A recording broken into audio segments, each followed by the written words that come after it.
cet été, il y avait beaucoup de pubs d'alcool sur les abribus. Des pubs pour Aperol, des pubs pour plein d'alcool.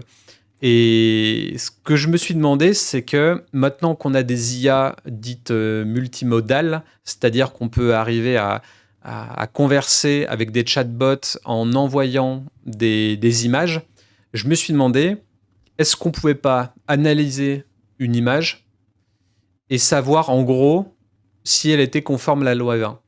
Mais du coup, ça sous-entend que l'IA qu'on utilise soit entraînée ou connaisse déjà la loi E20, soit entraînée dessus. Et c'est un petit peu opaque. On ne sait pas trop là sur quoi ChatGPT ou Claude ou Grok ou Llama, on ne sait pas trop sur quoi ils ont été entraînés. Donc s'ils connaissent, donc forcément ils connaissent cette loi. Mais est-ce que ça suffit pour pouvoir bien l'analyser et bien être conforme? J'étais pas forcément sûr. Mais je voulais quand même faire le test. Donc en gros, je me suis créé un robot que j'ai entraîné avec des données. Alors entraîner, c'est un gros mot. C'est pas un robot fine-tuné parce qu'en gros, si vous voulez, quand on a un chatbot, on peut soit décider de fine-tuner un modèle, c'est-à-dire vraiment de lui faire apprendre des choses. Et là, ça nécessite vraiment des capacités d'ingénieurs un petit peu en data, en machine learning et data science, enfin, qui sont quand même assez complexes. Et 90% du temps, on n'a pas besoin de fine-tuner un modèle. Les 10%, enfin, les Faut juste 90%, bien le prompter. voilà. Alors, le prompt et savoir bien prompter, ça c'est indéniable et c'est vraiment une qualité de plus en plus demandée. Mais au-delà du prompt, on a aussi ce qu'on appelle le RAG, R-A-G, donc le Retrieval Augmented Generation, je crois. Et en gros, c'est l'idée d'aller donner vos fichiers sources à une IA pour que, en fonction du prompt, il aille piocher dans un bloc de texte qui correspondra la bonne donnée. Donc en gros, vous donnez vos sources, vous promptez correctement et il va vous régurgiter ce qu'il sait, alimenté de son propre algorithme. Donc voilà, donc on va dire que c'est un double bénéfice et du coup les réponses sont beaucoup plus affinées. Donc l'idée, c'était de faire ça. Et j'ai voulu tenter ça avec un design que j'ai créé il y a 4 ans. Il y a 4 ans, j'avais fait j'avais fait un challenge qui s'appelait le 366 Scans Challenge, qui était le fait de designer une étiquette par jour pendant toute l'année. Et dans une des gammes que j'avais décidé de créer, ça ressemblait à ça. En gros, c'était des compositeurs retravaillés en mode Thug Life. Donc voilà, on avait Chopin, Beethoven et Mozart avec des tatous, avec un côté un peu hip-hop badass. Et voilà, la bière s'appelait Legend. Et le nom de la brasserie, c'était Out of Jail. Donc sortie de prison, quoi, Out of Jail Brewery. Et on avait là, par exemple, la Mozart IPA, un tribute to the classical thug, motherfucker, voilà. Enfin, moi, je m'étais fait plaisir et je trouvais le concept assez marrant. Alors, bien évidemment, dans ces concepts design, je pensais pas du tout à la loi E20. Et là, limite, pour moi, ça fait plus penser aussi à une bière qui pourrait être bue aux États-Unis. Là-bas, il n'y a pas la loi E20, donc je pense que ça pourrait passer. Donc voilà. Je pense qu'il n'y a pas de problème. Je pense qu'il n'y a pas de problème. Mais en France, c'est pas vraiment le sujet. Donc en gros, ce que j'ai fait, c'est que j'ai décidé de créer un bot. Bon, son instruction principale, c'est la loi, c'est moi. Donc ça, c'est un petit clin d'œil à Judge Dredd avec Sylvester Stallone. Hein. C'est pas mon film préféré, mais c'est un film d'enfance que je kiffais bien avant. Et du coup, donc j'ai créé ce bot que j'ai bien prompté en interne et dans lequel je lui ai balancé énormément de sources du style, on va dire, toutes les jurisprudences, des choses bien sourcées que des amis avocats m'ont donné. Qu'est-ce que j'ai pu mettre d'autre les cours d'appel, cours de cassation, pas mal d'articles de blog, mes podcasts Super Potion que j'ai fait aussi avec cette loi-là, sur ce thème-là. Donc voilà, donc j'ai fait un bot complet et en gros je lui ai dit analyse les packaging de la gamme Legend de la brasserie Out of Jail Brewery. Le concept est de célébrer le côté voyou thug life de musiciens classiques reconnus avec les codes du hip-hop moderne. Cette utilisation est-elle conforme pour un développement en France ? Et je lui ai balancé l'image, parce que vu que c'est multimodal, l'IA est capable d'analyser l'image, il a la capacité de vision, au-delà de juste la capacité de générer des textes. Et du coup, ce robot que j'ai baptisé E20 Assist, très sobrement, m'a répondu « Après analyse des packaging de la gamme Legend de la brasserie Out of Jail, je peux affirmer que ce concept pose plusieurs problèmes au regard de la loi E20 en France. Voici les principaux points de non-conformité. » Donc, petit 1, utilisation d'images de personnalité. La loi E20 limite strictement les contenus de publicité pour l'alcool. L'utilisation d'images de compositeurs célèbres Mozart, Chopin, Beethoven, modifiées pour leur donner l'apparence Thug Life, dépasse largement ce qui est autorisé. La publicité doit se limiter aux caractéristiques objectives du produit. On notera qu'il a reconnu les compositeurs. Alors, il a reconnu les compositeurs, je pense, parce que c'est marqué sur l'image, c'est marqué Mozart, Chopin et... Bah, tu vois, il n'y a pas Beethoven. Enfin, si on le voit, mais très largement. Et là, il l'a quand même retrouvé. Donc bon, peut-être qu'il a aussi analysé les images et que c'est des images connues. On voit qu'il a bien le contexte, quoi. Ouais, voilà. Et après, il y a le petit 6. Donc ça, c'est en gros le lien direct vers une source que je lui ai donnée. Donc en gros, pour me lâcher ce petit 1, il s'est focus sur la source qu'il a intitulée numéro 6, quoi. Donc il a pioché dans cette source un petit bout et il a régurgité ça. Petit 2, association à un univers attractif. Le concept cherche clairement à associer la consommation de bière à un univers attractif et rebelle en utilisant les codes du hip-hop moderne. Cela va à l'encontre de l'esprit de la loi E20 qui vise à limiter l'attrait de l'alcool, particulièrement auprès des jeunes. Ok. Confusion avec la culture populaire. L'utilisation de références à la culture populaire, lunettes pixelisées, casquettes, pourrait être considérée comme une tentative de séduire un public jeune, ce qui est strictement interdit par la loi. Donc là, on peut voir aussi qu'il est très ferme. Il lâche pas beaucoup de marge de manœuvre, mais bon, quand on va voir un avocat pour lui demander quelque chose, il lâche pas beaucoup non plus de marge de manœuvre, et la plupart du temps, il se mouille jamais trop non plus, les avocats. Mais là, j'ai l'impression que c'est un avocat plus qui dit non à tout, tu vois. Donc, il va falloir un petit peu faire attention à ça. Ensuite, 4, packaging. Alors, pour moi, c'est un sans faute, hein, jusque-là. Pour l'instant, ok. Ah oui. Petit 4, packaging étudié pour séduire les jeunes. Le design des canettes avec ses illustrations originales et son concept décalé pourrait être considéré comme spécifiquement conçu pour attirer un public jeune. Bon, c'est un peu pareil qu'au-dessus. 5, absence d'informations objectives. La loi E20 exige que la publicité pour l'alcool se limite à des informations factuelles sur le produit. Ici, l'accent est mis sur l'image et le concept plutôt que sur les caractéristiques de la bière elle-même. Ok. Utilisation des slogans évocateurs, les noms donnés aux bières, Mozart IPA, Chopin XPA, etc. XPA, c'est Extra Pale Ale, pourraient être considérés comme des slogans évocateurs dépassant le cadre strict de l'information sur le produit. Donc là, il a aussi pris en compte le naming pour dire ça. Donc mon score de conformité, je lui ai dit dans mes prompts de me donner un score de conformité, il est de 2 sur 10. Ok. Donc, ce concept présente un risque élevé de non-conformité avec la loi E20 en France. Il serait fortement recommandé de le retravailler en profondeur afin d'envisager un lancement sur le marché français. Donc ça, c'est marrant aussi parce qu'il dit afin d'envisager un lancement sur le marché français. Mais voilà, ça exclut pas le fait de pouvoir lancer cette marque-là sur un marché étranger. Bah, c'est que la loi E20 est franco-française. Donc, ouais, mais tu vois, il laisse la possibilité implicitement dans cette réponse, on peut utiliser sans problème ce concept dans d'autres pays, quoi.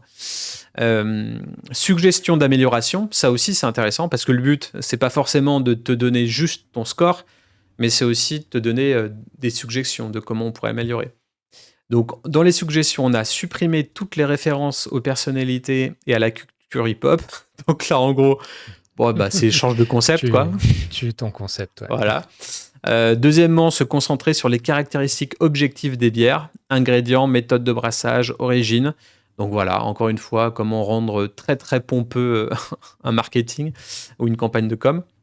Adopter un packaging plus neutre, sans éléments, pouvait être perçu comme attractif pour les jeunes. Alors, attractif pour les jeunes, je suis d'accord, mais voilà, un packaging plus neutre, au final, ça revient à être plus trop distinctif et à tuer, encore une fois, le concept, quoi.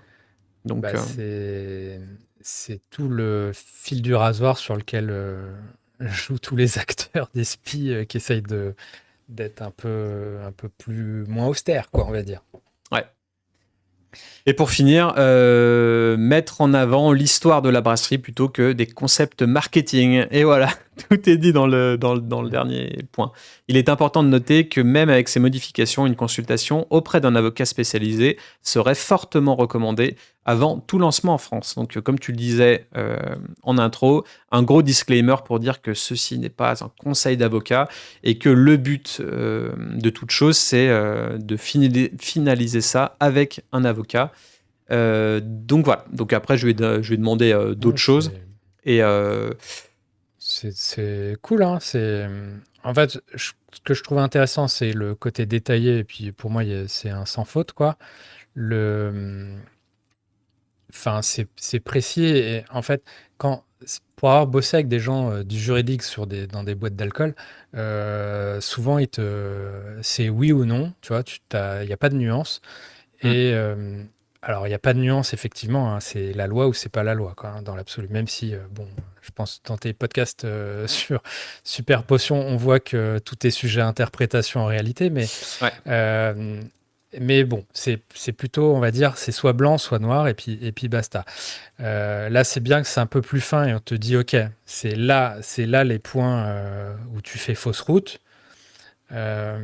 Et puis le fait qu'il y ait des suggestions, là où je pense qu'il y en a qui bossent avec des juristes où en fait on te dit oui, non, et puis on te dit absolument pas comment t'améliorer, quoi.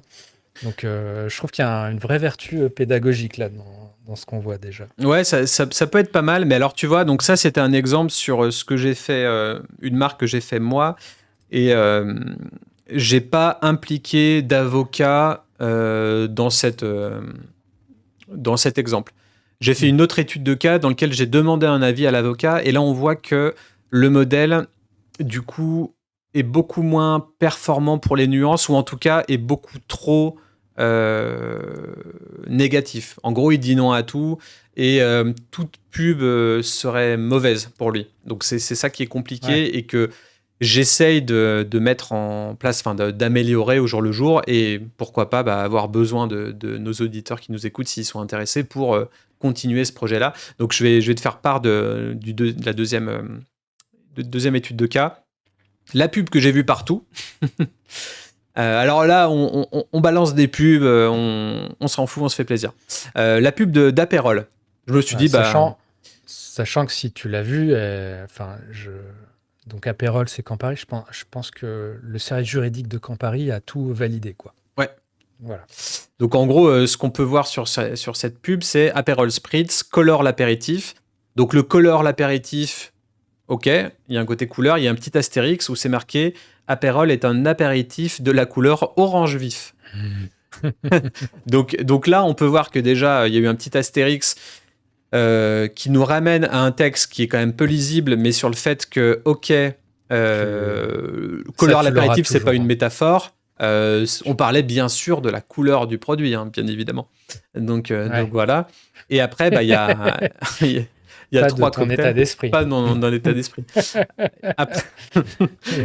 Ou color ta déco, ta table, voilà. Il y a 3 verres. Donc ça veut dire qu'il y a peut-être beaucoup de verres. Ça, je sais pas. C'est l'IA qui va nous le dire. Ah, ça aussi, hein. Ouais, il y a pas mal de choses. En dessous, il y a marqué. Effectivement, c'est un peu trop convivial déjà. Ouais. Là, on voit pas trop à l'écran parce que le screenshot c'est mal fait, mais en gros, en dessous, il y a marqué recette originale, 3 volumes de Prosecco, plus 2 volumes d'Aperol, plus 1 volume d'eau gazeuse. Et après, il y a une grosse mention, l'abus d'alcool est dangereux pour la santé, à consommer avec modération. Forcément, la chose qui doit être partout. Donc cette pub... Ça, l'IA l'avait, hein, toutes ces mentions. L'IA avait toute l'image. Donc en gros, j'ai demandé, cette campagne de publicité pour Aperol est-elle conforme ? Donc Eva insiste, me dit: «Après une analyse de cette pub pour Aperol, je peux conclure qu'elle n'est pas conforme à la loi Eva en France pour plusieurs raisons. Mise en scène attractive. L'image présente le produit de manière séduisante avec des verres remplis d'un cocktail coloré d'une bouteille mise en valeur. Bon, ok, comme toutes les pubs d'alcool. Là, je me dis un peu bizarre. Cela pourrait être considéré comme une mise en scène incitant la consommation excessive, ce qui peut être interdit par la loi. Donc là, on voit déjà que je trouve qu'il plane un peu, qu'il est un peu too much. Moi,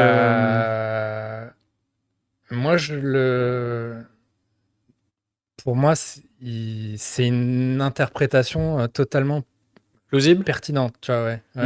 Ok. Bon, après, voilà. On va voir on va voir la suite. 2. Utilisation du terme l'apéritif.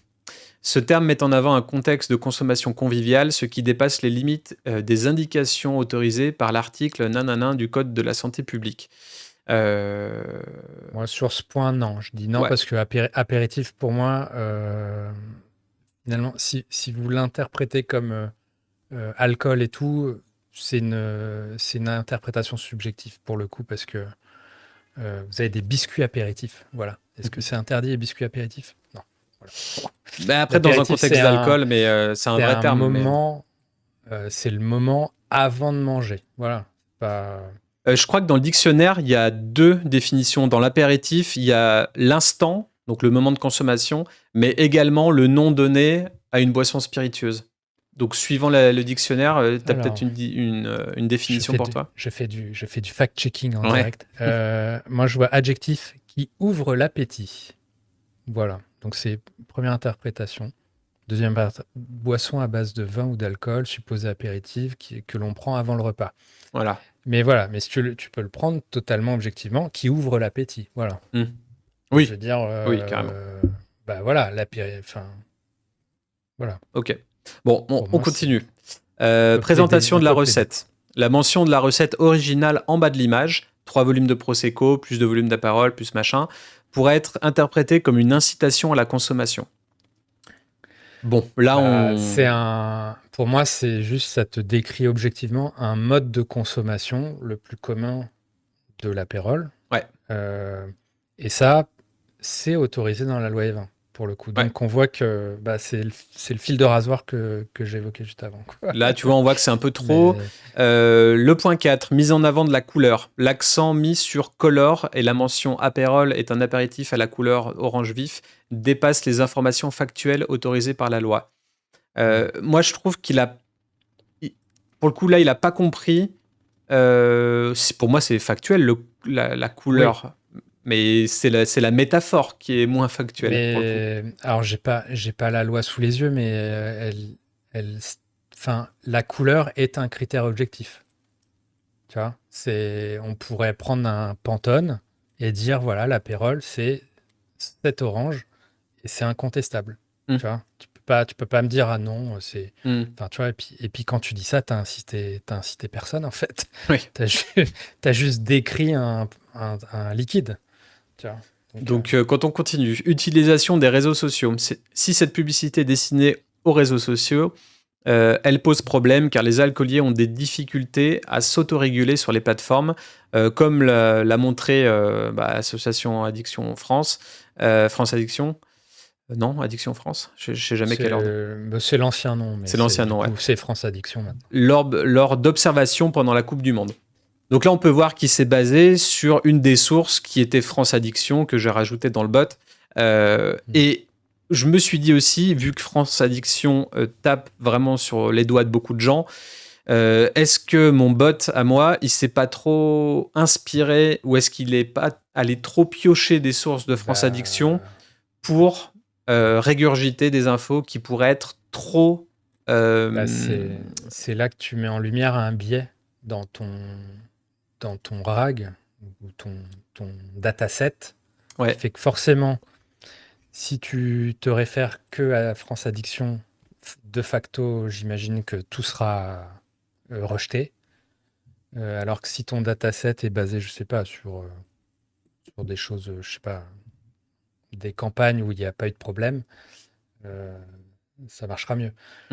Mais là, par contre, dans ce Après, système de c'est RAG et de sources, c'est qu'il va piocher dans un bloc de texte qui trouve le plus pertinent par rapport à notre prompt et à notre requête. Et là, au final, il trouve très souvent les sources de France Addiction plus pertinentes que les autres.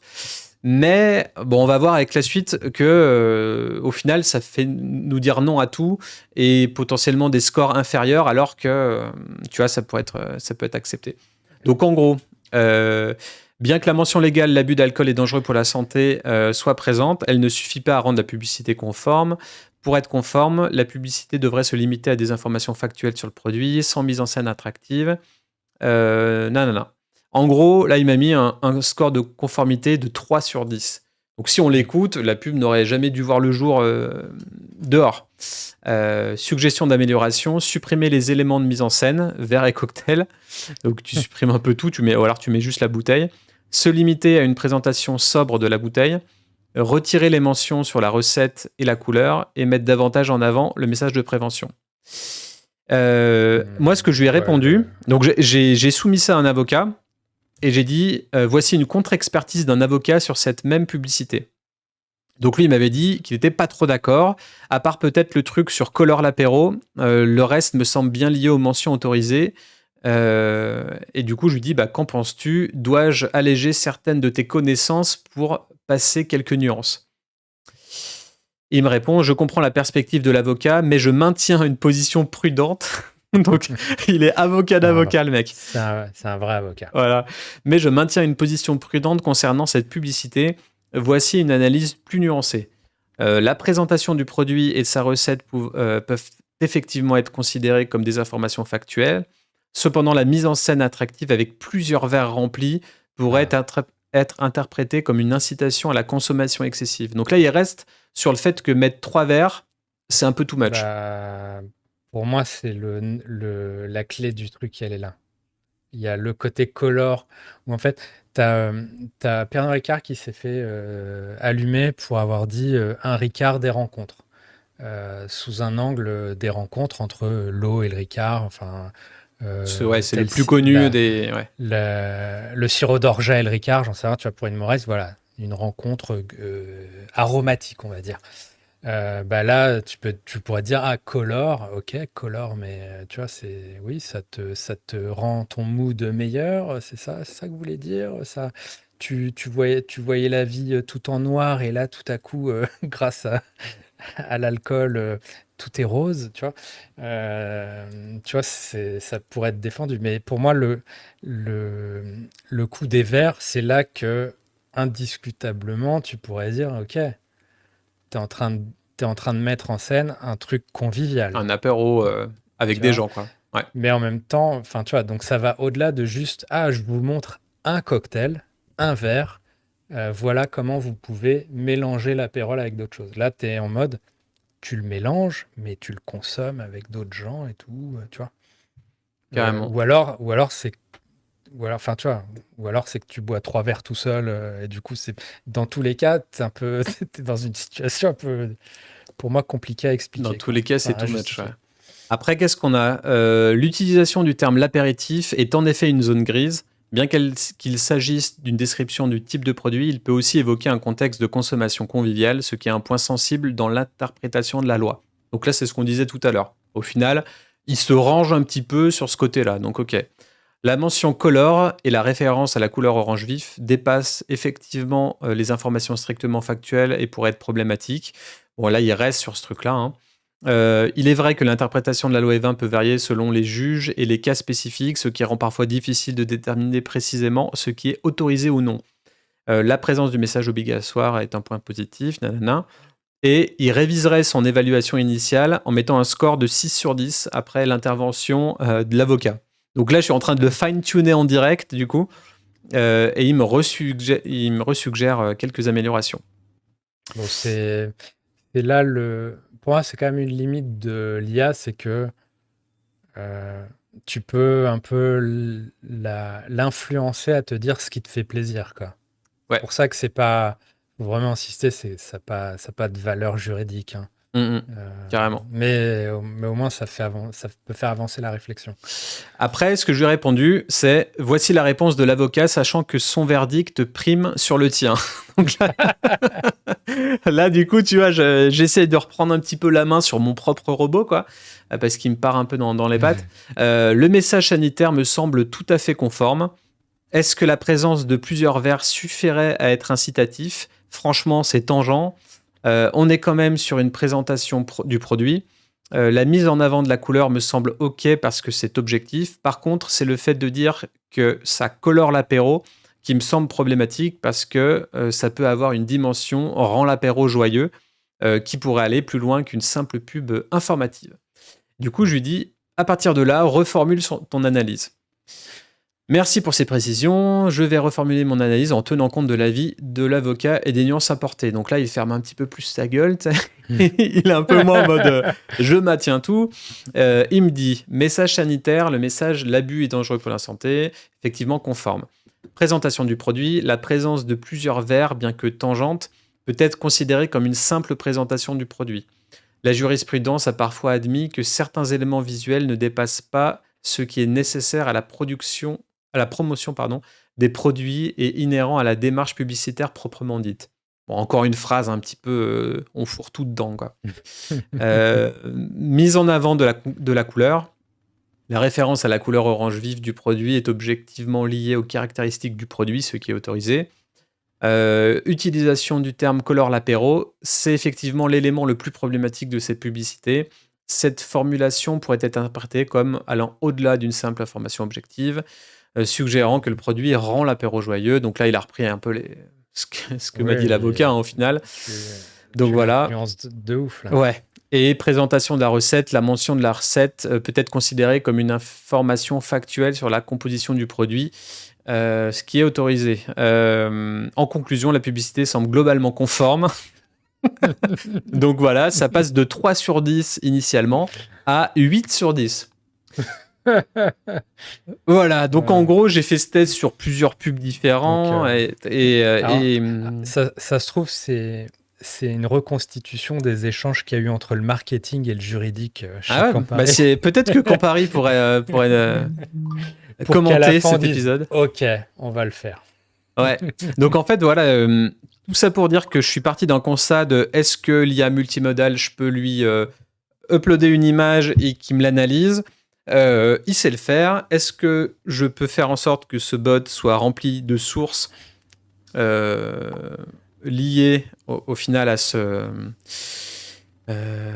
thème et qu'il puisse affiner ses recherches et me donner un score et pouvoir au final faire avancer mon équipe interne dans ce thème qu'on pourrait valider ensuite à l'avocat. Donc au final, l'idée c'est de réduire peut-être les coûts en avocat, réduire le temps perdu là-dedans et potentiellement aussi réduire le fait que si une pub va se faire lyncher après par une potentielle... Moi, je pense que c'est un bon reality check, tu vois. Genre, tu sais, un côté, je sais pas, tu sais, comme tu crées un bot qui roast ton idée business, tu vois. C'est genre, t'arrives tout plein d'entrain, j'ai une super idée, j'ai un super concept et tout. Et hop, le robot, il fait, ok, non, calme-toi, c'est plus compliqué que ça. Et je pense déjà, ça a une bonne valeur, une valeur en soi. Et après, ça peut te permettre d'affiner ton truc avant d'aller plus loin et d'aller voir un juriste et de vraiment là se dire, ok, on le fait ou on le fait pas. Tu vois. Et potentiellement, ça peut aussi être un outil utilisé par les avocats eux-mêmes. Et en gros, alors, donc ça, c'est la version prototype de mon côté, dans mon coin, pour voir un petit peu ce que ça peut donner. Après, du coup, ce que j'ai décidé de faire, parce que j'en ai parlé à pas mal de gens, ils m'ont dit, mais c'est une idée géniale, nanana, fais-le et tout. Et du coup, je me dis, ma faculté principale, c'est d'être rapide et d'itérer rapidement et de faire en sorte que les choses soient mises en ligne, même si c'est pas fini. Voilà, c'est un peu le risque que j'aime prendre en tant qu'entrepreneur. Du coup, en 2 jours, j'ai créé un site web. C'est en forgeant qu'on devient forgeron. Voilà. Donc en gros, j'ai acheté le nom de domaine loaevin.fr. Ça t'a bien plu, ça? Magnifique. Loaevin.fr, il était libre, hein, donc voilà, Voilà. je l'ai chopé. Et j'ai créé mon site web, donc un site web d'un outil en ligne. Donc Evin Assist, la solution tout en un alliant analyse juridique et créativité publicitaire. Diagnostiquer la conformité de vos designs, slogans et campagnes de pub en quelques clics. Bien sûr, le tester maintenant n'est pas actif. Le fait, il n'y a que le contactez-nous qui fonctionne. Donc l'idée, c'était de mettre en ligne mon outil Evin Assist. Et le site, il est IA aussi? Alors, Ou c'est toi qui non, le site, c'est moi qui l'ai. Ok. Ouais. Parce que c'est une aparté, c'est un autre cas d'usage de l'IA, ça peut vous faire votre site aussi. Ouais, disclaimer, je peux vous faire votre site aussi si vous êtes intéressé. Ça me fera un peu plus de taf que voilà. Rempla. Donc voilà, donc après, j'ai fait typiquement ce qu'on pourrait attendre d'un SaaS, hein, c'est-à-dire nous aidons donc les influenceurs en premier, parce qu'au final, ils se font épingler, donc pourquoi pas un influenceur, il a son idée, il prend une photo, il la plug dans l'outil Evin Assist, et l'outil lui dit mec, tu vas te faire refoule, non, fais pas cette pub, et mec ou meuf, hein, et puis fais autre chose, quoi. Pour la V2, faut que ça estime le montant de l'amende. Oui, effectivement. Pour que l'influenceur adapte son budget à ça.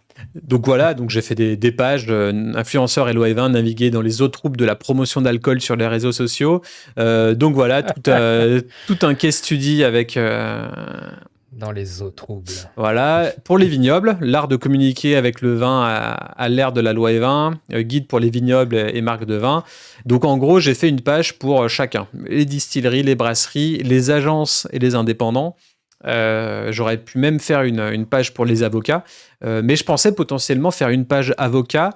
Et au final, une fois que la personne a utilisé Evin Assist et il a sa préconisation et son score, ça lui donne directement un contact d'avocat qui serait référencé sur la plateforme. En mode, maintenant, contacter telle personne pour faire la suite, quoi, pour valider votre idée, votre concept et votre compagnie. Compris, si vous êtes juriste, Ludovic ne veut pas vous remplacer. Voilà, je vais vous proposer un deal plutôt. Voilà. Il veut vous aider. Donc voilà, mais en tout cas, je pense que j'en ai parlé à plusieurs avocats et tous étaient très chauds. Donc en fait, ils se sont pas du tout sentis, remplacés ou autre. Ils sont. C'est une bonne ouverture d'esprit. Tu vois, spontanément, j'aurais dit, ah tiens, il t'aurait dit, mais pour qui il se prend, lui Oui, ouais. Mais bon, moi j'essaie des choses parce que je suis curieux et que voilà, mais au final. Au final, voilà, qui sommes-nous? L'intelligence artificielle au service de votre communication alcool. Notre mission, décrypter la loi pour libérer la créativité des marques d'alcool. Voilà. Ce serait un petit peu l'idée de ce concept-là. J'ai fait mon cas d'étude avec justement le packaging Legend. Donc voilà, Evin Assist révèle les risques légaux des packaging de bière. Et puis du coup, c'est toute mon étude de cas sur les problèmes soulevés, le score de conformité, les suggestions, etc. C'est sûr que je magnifie à fond mon concept et en fait l'idée, là on voit la petite bouteille de vin qui fait une balance, c'est le logo d'Evin Assist, voilà. Enfin, en gros tout y est. Est-ce que ce logo a été fait par l'IA? Ce logo a été fait par l'IA par contre. J'avais pas le temps, hein. Voilà. Donc tout le site internet il a été fait en 2 jours. Et sauf que seule la rubrique Contactez-nous est active parce que l'outil, vous l'aurez compris, n'est même pas en version alpha ou quoi. C'est un proto, quoi. C'est un proto et le but du build-in public, c'est justement de faire en sorte d'en parler publiquement. J'ai pas peur qu'on te pique mon idée. Je sais, je connais mes capacités en IA, en codage, etc. Même si des développeurs veulent s'allier à moi, ça pourrait être cool. Mais en tout cas, l'idée, c'est de parler du projet, de savoir si ça pourrait parler à des gens et savoir aussi si on pourrait pas faire équipe pour mener à bien ce projet et qui voit le jour. mais que ce soit un vrai truc, quoi, qu'on soit pas obligé de lui faire dire des choses qu'on veut entendre, quoi. Il faut que maintenant que ce soit quelque chose d'hyper Bah, bien ficelé et je sans pense que remplacer l'avocat, mais voilà. la clé, c'est le dataset, quoi. C'est d'avoir des vrais cas qui ont été jugés et de pouvoir balancer ça. Bah, c'est pourtant ce Peut-être. que j'ai mis en source, hein. Ouais, Des vraies clauses et des vrais cas jugés, c'est ce que j'ai mis en source principalement. mais- Il y tu a vois, plus de 105 sources là dans mon chatbot. D'accord. Donc ça Bon, fait bah, tu vois, un. typiquement, pour moi, c'est le genre de truc euh, que je mettrais vachement en avant. C'est de dire, ok, c'est pas juste, c'est une IA, enfin, tu vois, genre le buzzword et tout. C'est un truc euh, qui est basé sur 105 cas de la vie réelle. Enfin, tu vois, il y a un côté légitime, Hmm. quoi. Qui est mis à C'est pas, jour constamment en fonction des nouvelles voilà, c'est jurisprudences, etc. Ouais, c'est c'est le but. mettre en avant que c'est basé sur des vrais cas jugés avec des vrais, enfin, tu vois, Hmm. et au-delà de juste le texte de loi avec, bah, comme on l'a vu dans tes podcasts avec Pierre Galmiche, je pense que c'est ça qui ressortait vachement, c'était ces sujets à interprétation. Et le simple fait, moi c'est ça qui m'avait marqué dans un de tes podcasts, c'était finalement le simple fait de faire de la publicité, c'est en soi une mise en avant, une valorisation de ton produit. Donc en fait, euh, si on avait une interprétation totalement, enfin tu vois, euh, on a une vision en tunnel, bah, en fait la publicité en soi c'est une incitation, tu vois. Bah, Peu ouais. importe, peu importe ce qu'il y a dans ta publicité, c'est de facto une incitation parce que la fonction de la publicité, bah, c'est que demain, c'est que le mec qui voit la pub, il a acheté une bouteille d'apérole. C'est pas qu'il refasse la peinture chez lui, tu vois. Ouais.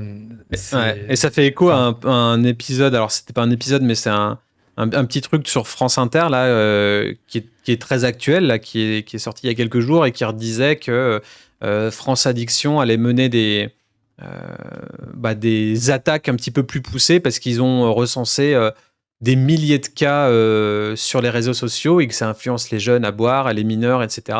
Et que du coup, ils voulaient renforcer vraiment la loi Evin et l'interdiction possible de toutes les pubs d'alcool sur Instagram, par exemple. Voilà, ils voulaient vraiment pousser ça. Donc ça fait dire, effectivement, moi, à chaque fois que je vais sur Instagram, ouais. les brasseries, les distilleries, ils balancent des choses. Alors, c'est des stories, donc 24 heures plus tard, il n'y a plus rien.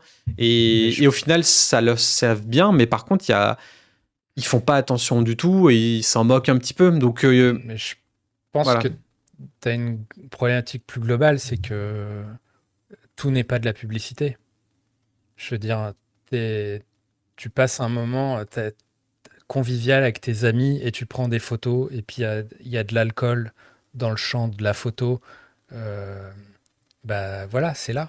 C'est pas, il n'y a pas forcément une démarche publicitaire et incitative de ta part. Donc bon, Ah oui, c'est c'est sûr. Non, mais faut faire la part des choses, mais en tout donc cas, la pub, c'est un aspect très finalement restreint à mes yeux de tout ça. Si tu analysais le truc de manière plus macro, quoi. hmm. Enfin, la pub, enfin, je pense qu'en France, la pub pour l'alcool sur Instagram, c'est, c'est nada, quoi. Ouais, j'avoue que je me rends pas trop compte. Après, Enfin, au-delà de la pub, il y a tout le concept marketing derrière, l'étiquette qui vit, le packaging qui et- vit dans les rayons. Et quand Grimbergen se fait rentrer dedans un petit peu parce qu'il doit pas utiliser tel ou tel euh, slogan, c'est toute la com qui est à revoir, etc. Donc c'est sûr que bah, je sais pas, mais je pense que ce serait très intéressant de multiplier un peu les études de cas comme ça sur plein de trucs, peut-être pas sur des photos Instagram, je sais pas, au-delà des pubs, hmm. pour voir un peu le retour que fait le truc. Et, J'ai demandé sur et plusieurs choses, notamment une pub d'Heineken où on voit des serveurs et des serveuses servir la bière. Euh, l'IA analyse ça comme étant une personne qui consomme, alors que c'est un Oui, serveur qui vient apporter le produit, tu vois. oui, Donc, bah tu en parlais d'astérisque. Souvent, quand tu as quelqu'un sur une pub en France, tu as toujours une astérisque pour t'expliquer, c'est Michel, bartender au bar bidule, quoi. mm. C'est machin vigneron à Bordeaux, tu vois. Enfin, parce que c'est un professionnel, du coup, c'est autorisé dans ce cadre-là. Enfin, sauf si évidemment il est un verre à la main en train de, de sourire un peu trop joyeusement. Et après, il me semble qu'il y Euh, avait une loi comme quoi ce professionnel-là devait vraiment être fact-checké aussi. Enfin, qu'en gros, si on va dans la brasserie ou la distillerie, il faut que cette personne soit là, que ce soit elle. Parce qu'il y a aussi pas mal de Ah, figurants qui peuvent juste faire un photoshoot et après tu rajoutes un astérix, tu vois. Donc, oui, bah après, j'imagine si tu fais une campagne comme ça, t'es pas trop idiot et enfin, tu vois, si tu bosses avec des bartenders, ça se vérifie, tu vois. C'est hmm. des gens qui bossent dans un établissement. Euh, Si je sais pas, t'es une brasserie, tu mets, bah, tant qu'à faire, tu mets en scène ton brasseur, le fondateur, enfin, tu vois, quelqu'un, pas le mec qui fait son stage, quoi, et qui, et qui, et qui peut-être fera totalement autre chose après. Euh, un professionnel, quoi. Bah, un vrai Oui, c'est professionnel. sûr. Ouais. Voilà, bah, c'est tout simplement. Bah, en tout cas, Un figurant n'est pas un professionnel. Voilà, de facto. ouais, tout à fait. Il fait un autre métier, il est acteur, mais il est pas, voilà. Bah voilà. En Le, tout cas, une grosse étude de cas sur la loi E20 et comment l'IA pourrait potentiellement jouer Hmm. son rôle là-dedans pour réguler, pour régulariser, pour diagnostiquer la conformité. Bah, c'est Donc, intéressant, tu pourras aller plus loin sur un- une étape 2 où ça pourrait te générer directement, au-delà de te dire des suggestions, enfin tu vois, si tu pluguais ça à un générateur d'images, ouais, ouais, tu as c'était la l'idée. vision d'un côté, tu as de l'autre côté, il te remodèlerait ta campagne en appliquant les points qu'il t'a dit. Tu vois, Ouais, tu les pourrais suggestions, ouais. aller. Ouais, ouais. T'es dans des trucs, Et là, dans c'était des sphères. l'idée d'après, c'était en gros de se focus sur les réseaux sociaux. Et en gros, ok, tu as ton concept qui a été validé ou non. S'il n'est pas validé, tu as des suggestions. Ensuite, il est validé. Dès qu'il est validé, il va te créer entre 5 et 10 posts réseaux sociaux pour ton lancement de marque spécifique ou pour ton lancement de campagne. Et en Hmm. gros, il va t'aider à extrapoler et à étendre ce concept pour tout ton lancement. Tu vois, c'était un peu Alors, l'idée aussi. moi, je mettrais peut-être un frein quand même sur le côté mise en prod que ça te génère un truc que tu vas utiliser. Parce que là, quelque part, tu deviens éditeur, un peu responsable de ce que ça a généré, tu vois. Mm. Pour moi, c'est plus ça crée un draft. Voilà comment j'aurais amélioré le truc, tu vois. Mais après, à toi d'aller vérifier le truc et le refaire proprement par toi-même. Parce que, enfin, je sais pas, peut-être ça me paraît touchy si c'est toi Alors c'est vrai que c'est qui quand même faut. un sujet Tu touchy vois, et ouais, c'est quand même, on parle de loi, de choses légales, d'avocats, donc j'ai pas choisi le truc le plus, le plus friendly, mais pour le moi, challenge. c'était vraiment quelque chose de fondamentalement problématique en France, quoi. Et voilà, Hmm. et pour moi, un outil, un Oh SaaS bah en ligne, le but, c'est de résoudre ce problème, quoi. Donc, c'est le quotidien, je pense, de beaucoup de marques qui se soucient un minimum de leur communication. ouais, Parce qu'après, il y en a, ils font de la com, ils ont l'air ils de attendent. totalement ignorer tout ça. Mm. Euh, mais oui, après, moi, tu vois, au-delà des marques, tu vois, enfin, tu l'as peut-être pas mis dans tes cibles, mais tu vois, des associations comme France Addiction, ça peut aussi être des cibles dans le sens comme un outil pédagogique finalement. Tu Ouais. vois, on n'est pas forcé de faire que de la répression et de punir les gens qui. On peut aussi le voir comme simplement un outil pédagogique qui te dit, OK, non, ça, fais gaffe, c'est problématique pour telle ou telle raison. Bah, si France C'est Addiction plutôt ça, tu nous vois. écoute, voici un chatbot Mais, pédagogique pour vous. Euh, Pourquoi mais pas? voilà, enfin, on peut retourner les trucs de manière contourner ou faire de la pédagogie, ou enfin voilà, je sais pas. Mais En bon, tout je cas, sais voilà, pas. c'est build-in public, il va y avoir plusieurs versions. Là, je suis un peu en stand-by. Enfin, je lance des choses et puis si jamais je vois que ça capte des gens et que ça a vraiment un intérêt, ben voilà, on développe. Mais bon, l'idée, c'était au moins de commencer ce projet et de voir s'il peut pas plaire à Bah, plusieurs mondes. dites-nous si vous utiliseriez ça, ou si, enfin, ou pas, ou si c'est quelque chose qui pourrait vous aider, si c'est quelque chose où peut-être que vous trouvez peut-être, je sais pas, il y a peut-être des points qu'on n'a pas abordés Mm, qui posent problème ou au contraire qui sont très positifs. carrément. Bref, n'hésitez pas. Et puis si vous-même vous êtes en direct chez les dans les pôles juridiques de certains grands groupes ou quoi, n'hésitez pas aussi à partager vos feedbacks, quoi. Yes, carrément. Bon, bah voilà, c'était l'épisode de la rentrée et puis on se retrouve dans 2 semaines ou Bientôt, quelque chose comme ça, bientôt. Voilà, quand, quand on aura développé un autre truc. carrément. Bah allez, à plus. Allez, à très vite, ciao. Ciao.